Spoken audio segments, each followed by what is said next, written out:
She lives alone. No partner at the door, no relationship she's quietly holding together. The world around her has already made up its mind about what that means. What if everything you've been told about that woman is completely wrong? Because here's what no one says out loud. The woman who chooses solitude isn't retreating from life. She's walking further into it, into the parts most people never dare to visit. That kind of depth unsettles people in ways they can't quite name or explain. She isn't waiting. She isn't broken. She isn't the tragic half of a story still searching for its ending. She is present, deliberate, and more alive than most people in crowded relationships allow themselves to be. Carl Jung spent decades studying what lives beneath the surface of the human mind. The unconscious, the shadow, buried parts of ourselves that keep shaping our choices long after we've stopped admitting they exist. If he were sitting across from this woman today, he would not pity her. He would recognize her, because what she has done is something rare. She stopped performing. Most of us spend our entire lives performing happiness, performing availability, performing partnership, because that's what fills the social script. That's what the world rewards with approving nods at dinner tables. Somewhere along the way, this woman put the script down, and when she did, something uncomfortable happened. Something that frightened her at first, and then slowly began to free her. She found herself, not the version her family imagined, not the version her first relationship tried to sculpt, not the version every cultural message keeps advertising. The woman who needs to be chosen, to be completed, to be loved into existence by someone else's attention, her actual self. Complicated, contradictory, still unfinished, and entirely her own. That is what you are really seeing when you look at a woman who lives alone. Not emptiness, someone who failed at the conventional narrative. You are seeing someone who attempted something most people never do. She went inward. She stayed there long enough to find something worth protecting.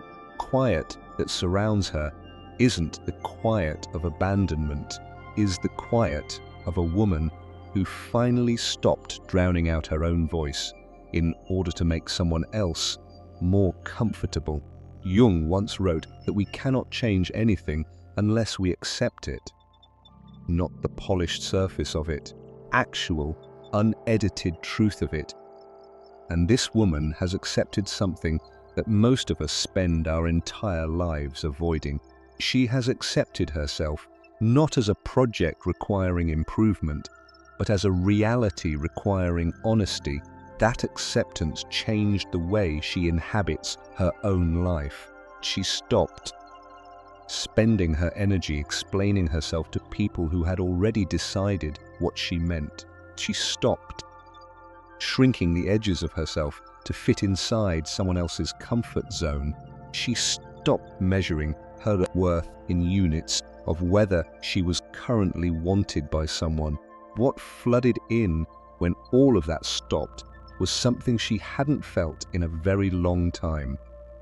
Her own presence, her own clarity, the particular steadiness that comes from no longer arguing with who you actually are. Stay with me here, because this next part is important. What the world doesn't know how to hold is a woman who is complete without a witness. We were all taught, in ways subtle and overt, that a woman's fullness is measured by her relationships. That being alone past a certain age is a symptom requiring a diagnosis. The absence of a partner means something went wrong. But she has stopped accepting that diagnosis. She has heard the questions, asked with that careful tilt of concern that carries judgment underneath it. She has sat through the conversations where her life choices become the table's topic of worry. Though she arrived at the gathering already broken, the fracture visible to everyone but her, and she has smiled, bitterly, quietly, because she knows something that hasn't made it across the table yet. Discomfort behind those questions isn't actually about her. It's about what she represents, possibility that makes people deeply uncomfortable, that a woman can be genuinely, structurally, sustainably content without a man at the center of it. That possibility is threatening, because if it is true for her, then it could be true for anyone. If it is true for anyone, then what were the rest of us giving up pieces of ourselves for?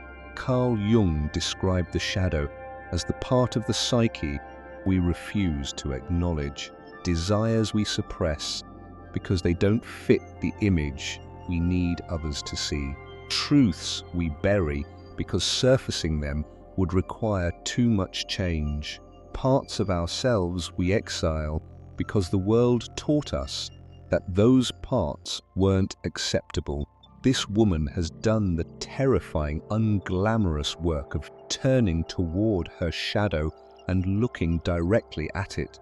She saw the places where she gave herself away, where she softened her language, lowered her expectations, and edited her instincts because keeping the relationship intact felt more urgent than keeping herself intact, where she stayed long past the moment she knew, because the fear of absence was louder than the knowledge that she was already disappearing.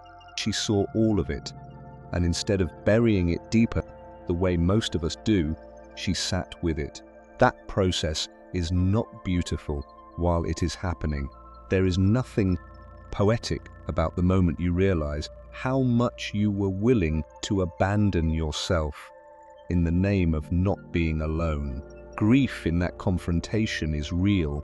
The anger is real. Particular loneliness that arrives when you understand that some of what you called love was actually just proximity and fear.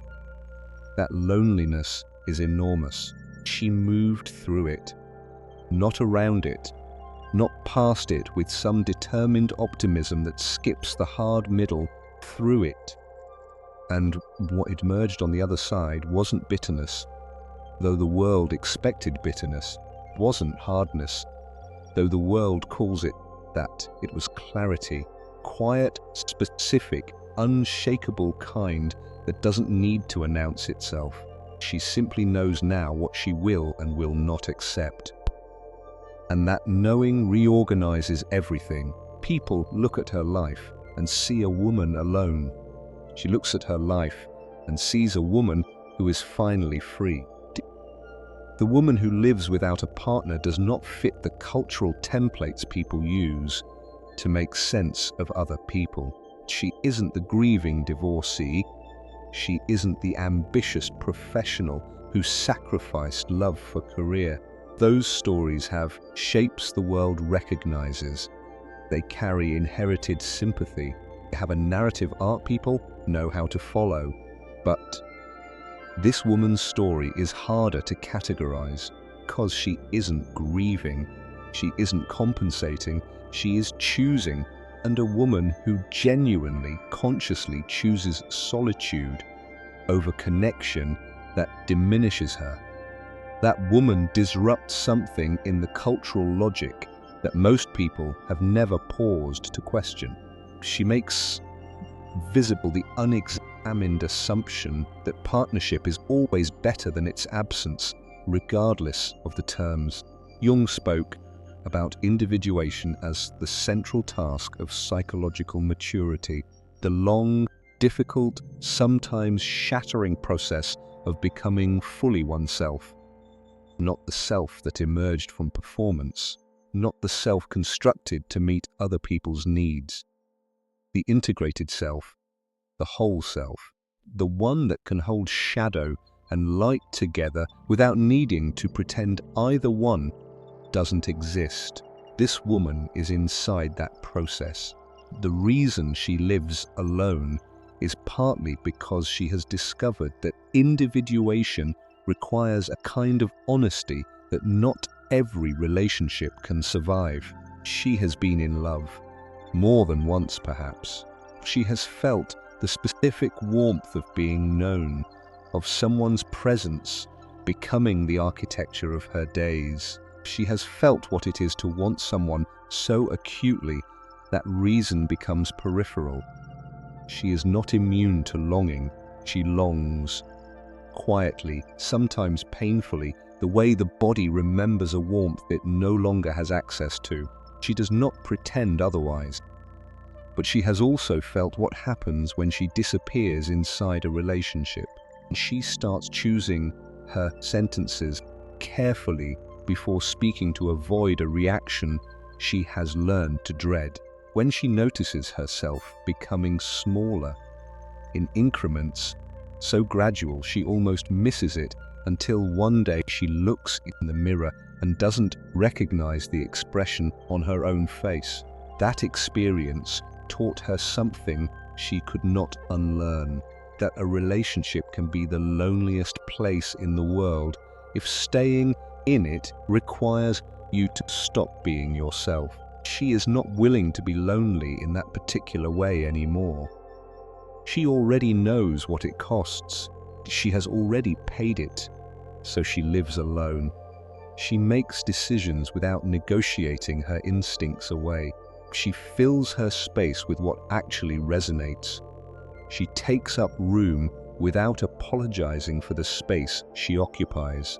In that solitude, something that once seemed like loss has quietly become something else. She has come home to herself. That phrase sounds abstract. If you have ever felt like a stranger inside your own life, if you have ever felt the quiet grief of performing yourself rather than being yourself, you already understand exactly what that means. It means she stopped outsourcing her sense of worth, stopped waiting for someone else's attention to confirm that she exists with value, stopped measuring her days by whether someone wanted her in them.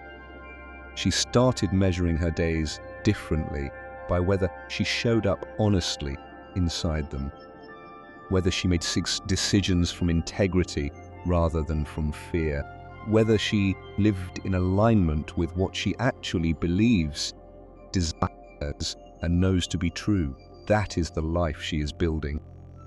It does not require an audience. It does not require rescue. It does not require anyone's approval of the timeline. But it does require courage, because the world will push back constantly in ways that range from direct criticism to gentle concern with judgment folded inside it. She is told she is being too selective, that she is letting something slip away. That love means accepting imperfection, and perhaps she has simply not yet learned how much of herself she is supposed to offer up in the name of making something work.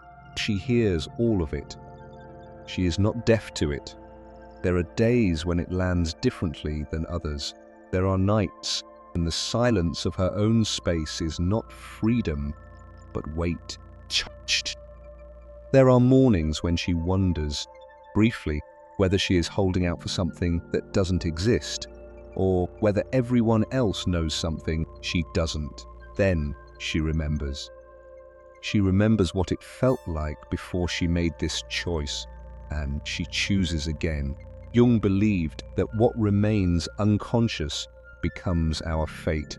Patterns we refuse to examine simply repeat themselves, dressed in new circumstances, wearing different names, delivering the same wound in a slightly different location.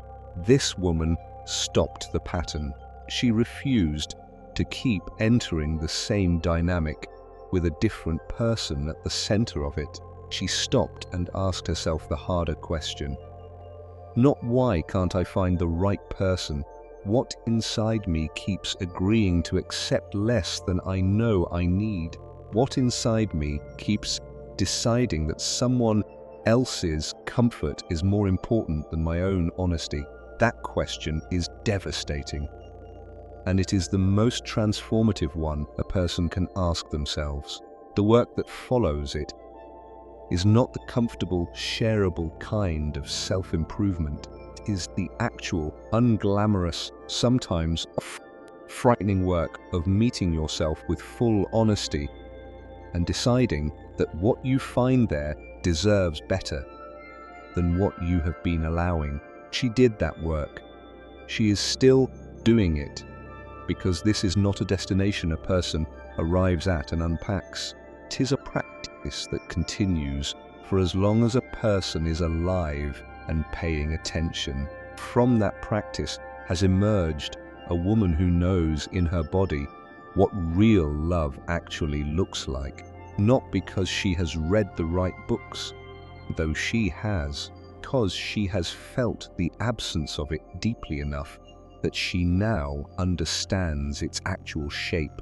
Real love to her is not performance, is not the curated intimacy presented to the world to confirm a particular story. It is being seen in the parts of yourself that are not graceful or polished, and not being asked to change them in exchange for continued acceptance. Growing beside someone who is also genuinely committed to becoming more fully themselves. Not just more comfortable. 'Tis love that does not require smallness, does not confuse possession with devotion or emotional control with protection, does not ask either person to betray their own nature in order to sustain the connection. That is what she is interested in. She has made her peace with the possibility that finding it may take longer than the world's timeline for her allows, or that it may look different than anything she was prepared for, or that it may arrive in a form she doesn't immediately recognize. But until it arrives in its truest form, she will not accept its imitation. Jung described the process of withdrawing projections as one of the most significant psychological tasks we face. Project onto the people we love the parts of ourselves we haven't yet claimed. Fall in love with a mirror and then grieve when the mirror turns out to be a person who can't maintain the reflection we needed. This woman has begun to see her own projections for what they are. She has started doing the interior work of reclaiming what belongs to her psychologically, rather than continually reaching outward for someone to carry it. That is not easy.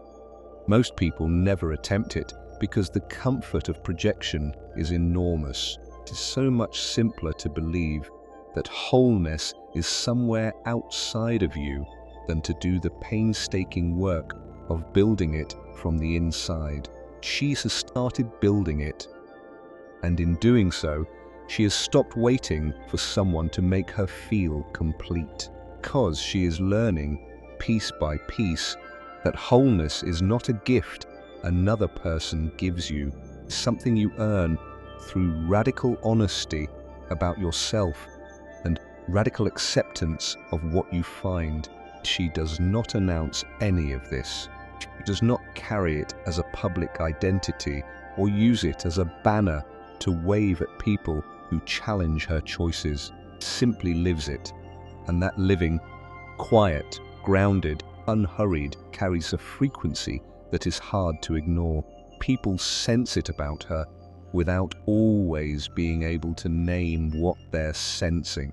Some call it coldness because warmth they cannot reach becomes in their logic the absence of warmth. Some call it arrogance because a woman who doesn't need their validation challenges the assumption that their validation was ever something she should have wanted. Those who are paying real attention see something different. They see peace, not the performed peace of someone pretending everything is fine, actual, embodied peace of someone who has stopped fighting against their own nature and started living in alignment with it. That kind of peace is rare enough that it reads as unusual. Jung once said that the privilege of a lifetime is to become who you truly are. Watching this woman, you understand that she has taken that privilege more seriously than most of us dare to. She has paid for it. That deserves acknowledgement. The path she has walked did not come without loss. There have been relationships that ended because she outgrew what they could offer. There have been people who could not stay through her transformation and left. There have been nights that no one witnessed, carrying a loneliness so specific it doesn't have a common name. She does not minimize those losses, she carries them. They are part of how she knows what she knows. She has gained something that cannot be revoked. She has gained herself, that self, imperfect, still growing, still holding questions that don't yet have answers, is the one thing she refused to trade for the relief of simply not being alone. Here is what she understands that many of us are still circling. Love that is sought from a place of incompleteness does not complete the seeker. It only delays the confrontation. Relationship, entered from emptiness, will eventually require someone to fill a void that no relationship was designed to fill. And the weight of that requirement will crush the connection before it has a chance to become what it could have been. She knows this not from theory but from having lived it, from having been on both sides of it. Real connection, the kind that lasts and deepens and survives the unglamorous years, can only be built on a foundation of two people who have done enough of their own interior work to show up honestly, perfectly, honestly. And that foundation is what she is building on her own, the half she is responsible for, so that if and when the right connection arrives, it lands on solid ground rather than on need dressed up as love. She is not in a hurry. She does not experience her own life as something that is waiting to begin. She is not marking time until someone arrives to give her permission to exist fully. She is living fully now. Carl Jung wrote that the meeting of two personalities is like the contact of two chemical substances. There is any reaction, both are transformed. That transformation only deepens something real when both substances arrive with their own integrity intact. She is becoming the kind of person who arrives with her integrity intact, who shows up knowing herself well enough that the meeting is genuine rather than a negotiation for survival. In the meantime, she inhabits her solitude not as a waiting room, but as the actual territory of her life. She reads, she creates, she sits inside silence without needing to fill it. She builds friendships of real depth. She makes decisions that align with what she actually values rather than what she thinks she should want. Given what stage of life she is supposed to be at, she is not missing her life. She is living it differently than the template allows for, more honestly than the template required. Something in this reached a part of you that has been quiet for a while.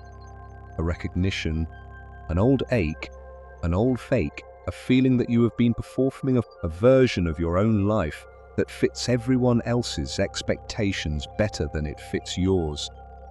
Then listen to that, because that feeling is not an accident.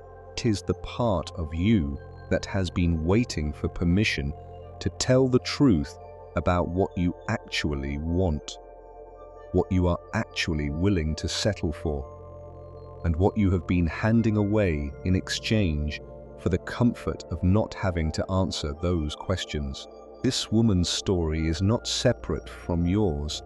It is an invitation. Take seriously what you want your interior life to look like, to stop measuring your worth by whether someone has chosen you, to sit in the discomfort of your own company long enough to discover that you are, in fact, someone worth returning to.